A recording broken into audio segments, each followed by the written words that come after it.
So I'm Stacey Mason. I'm coming here from the University of California at Santa Cruz, where I'm also a grad student. And so my talk is going to be basically looking at phases of communities and cultural scenes and kind of seeing where we are within this phase and where we might go for the future. Okay, well, my slides are going to be a little cut off, but that's okay.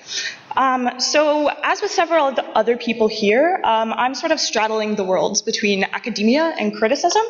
And so one of the problems that I've seen in the games community and as a whole, and certainly with criticism, is that we're not really sure what it means to be intertwined with academia. So on the one hand, academia has a lot to offer. A lot of really smart people have been studying really important things for a very long time. And so it'd really be a shame to sort of just disregard that. A lot of us are coming to critical writing from this sort of academic tradition. But on the other hand, academia, as with anything else, is rifled with its own politics. And so we've been studying things for thousands of years, but so many people have been excluded from that conversation, or so many people took part in the conversation that were later written out of its history, that I think, it's really difficult to say that we as humanity have collectively been working on these problems, because it might be more true that actually a really small subset of people have been working on them. So I wanted to kind of talk a little bit about today about that split and where we might go from here. So within academia, generally when we present on things, we sort of claim to know everything and claim to have all the answers. And I sort of want to say up front that I don't have the answers. I don't know sort of what the answer to some of these problems are, but I think it's really important to ask the questions anyway, so that as a community we can all come together and sort of see if we can find answers. So a couple of years ago, this is sort of really awkward. Let's see. Well, all right. So a couple of years ago, I was working for Eastgate Systems, which is a hypertext publishing company, and part of my job at that company was to give seminars on hypertext tools. So while I was giving one of these seminars, I met this man, Neil LaChapelle, and he was at the time developing an app that was sort of designed to encourage the growth of cultural scenes.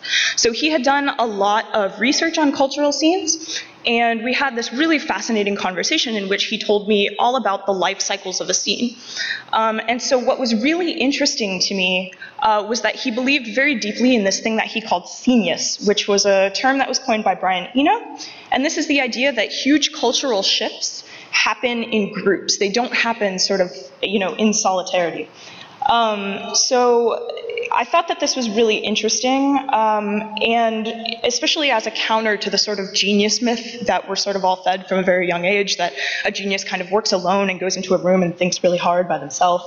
But actually that this sort of thing happens in groups, and we have precedent for this.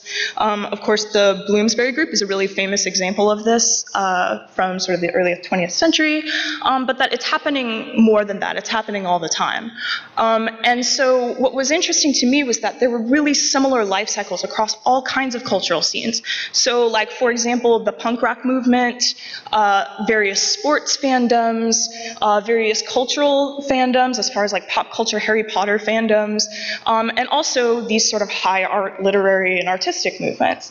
They were sort of all following this same life cycle. So I wanted to sort of bring that to you today as I understand it, and kind of think about where we are within that life cycle and where we might want to go from here.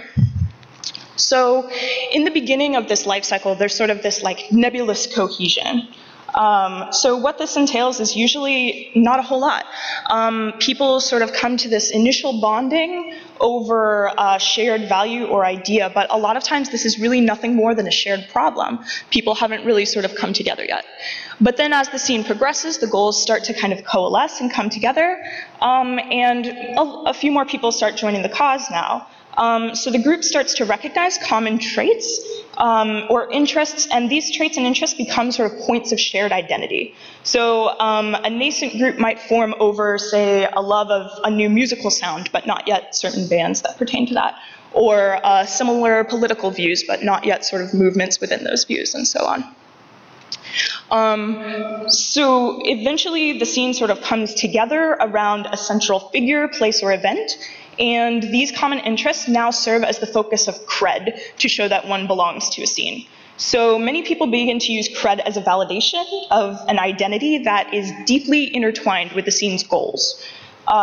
So think, for example, about how many people really consider being a gamer like a really integral part of their self. Or, for example, when the Red Sox won the World Series in 2004, if you ask any Red Sox fan about their fandom, they will inevitably tell you about this 86-year curse where they couldn't win the World Series. And there were people, elderly folks who, when the Red Sox won in 2004, said in complete seriousness, "Now I can die. Now I can die happy." And like, wow, that's like a huge part of yourself, right? So with this sort of like stabilization around a central topic, now the scene becomes more inclusive, and you can see kind of the family up there playing Wii. And so the scene becomes more attractive to outside people, and what this means now is that the scene expands. People like to sort of jump on a bandwagon, they like to be in with a new popular thing, and what this does then is it actually creates tension. So my sort of split meme there, the bandwagon jumpers are coming. So as the scene becomes flooded with new members, many of the original members cling to these ideas of cred, and they see the increased popularity of the culture with disdain.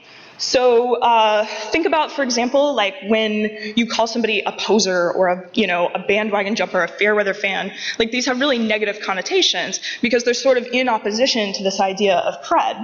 And so likewise, this is like really detrimental to the people that have sort of established this really personal sense of self.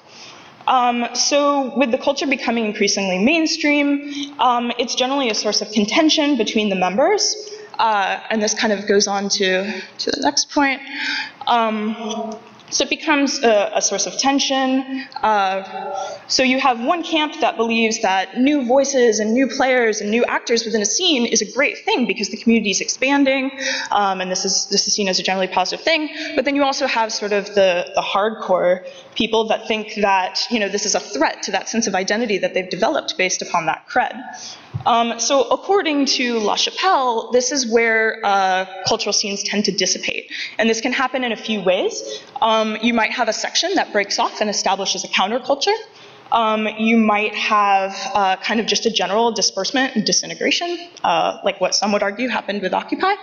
But I would also argue that there's kind of a third option, which is that you have fans or whomever that sort of wait out the big flood, and then they sort of just, kind of re-immerse back in.